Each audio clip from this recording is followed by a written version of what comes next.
баласы болған соң ыдыс аяқ сылдырламай тұрмайды. Шыда. Мынаны әкең естімесін.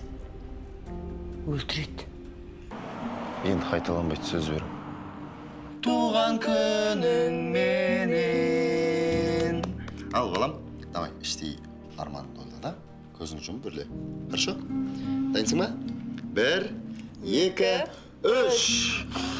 Кімге санап жатсың, балам? Папаға. Не үшін?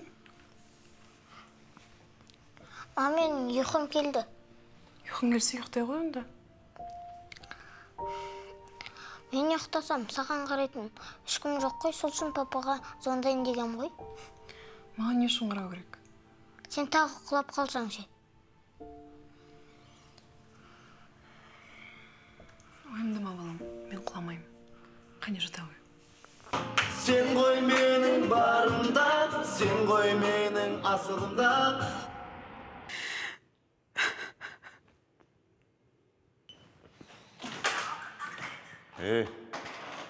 Қайдасың, Айша?